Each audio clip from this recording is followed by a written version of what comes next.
We are Edith and Steve Rugg, and we are two of the founders of Fox Valley Church, which began in the living room of our home in 1977. And there were 8 of us to begin with, 4 couples, the very first Sunday. Starting the church in the first place was definitely a faith step, because we all knew that all the things you have at a local church that has a few hundred people in it already, there's things there. There's this good Sunday school department, and there's Bible studies. So there's a lot of those needs were met when you had good people already at work. But when you go start something new, you have to be a jack of all trades. We got our first pastor in the person of Paul Cox, who was a seminary student at the time. We had a lot of young people come. They sat on the floor, they sat in the chairs, and as I looked at them, their eyes just seemed, I didn't know what was wrong with their eyes. It was a couple of weeks before I asked Steve, what's wrong with their eyes?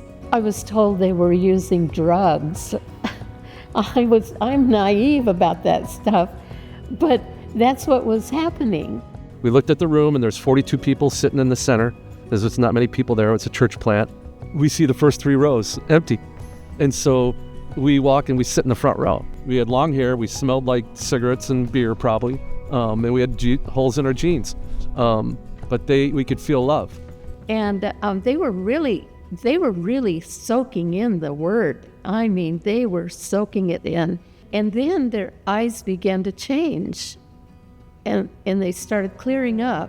And so we're going to Fox Valley, coming off a party, coming off of something, and he's right. We smelled like cigarettes, we smelled like booze, we smelled like all of that, probably hung over coming in there.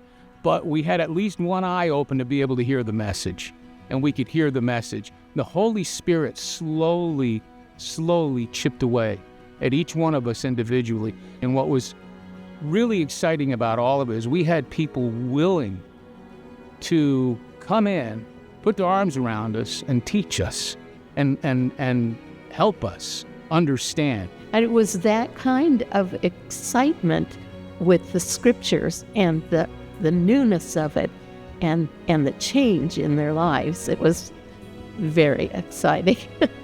We had a fella in Lake in the Hills who was the mayor. He had such an interest in the community. He was doing, if you needed help, he was there. If something that was going on, Little League, people, houses, damages, whatever it was, he was there to help out.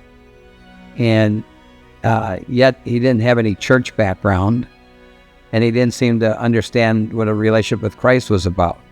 And over the period of a few months, we were talking about that with both him and his wife. And one day I walked over there and I said to him, I said, Ken, if anyone can get to heaven because of their good works, it's going to be you. And then I said, but I have some bad news for you. We don't get in by our good works. Ken made a commitment. And thereafter, I know his wife followed. Their 2, at that time, grade school children got involved. And after a little while, they started attending church with us. There was constantly some new faces, somebody telling somebody else about what Christ was doing in their life, and come check it out. We want to be a church that's going to reach out with the message of Jesus Christ and disciple people. We were not very concerned, as I think about it, we were not that concerned about where are we going to meet, how will we take care of people. We were thinking about transformation in people's lives, because this is what we saw happening on a week-by-week basis. And when you see that, it's what matters. And obviously, the Holy Spirit is behind that and pushing us forward. And so, no, there was, when, in our discussions, you've told us about all of the tremendous activity and ministries that the church is in and having today, and it's not surprising.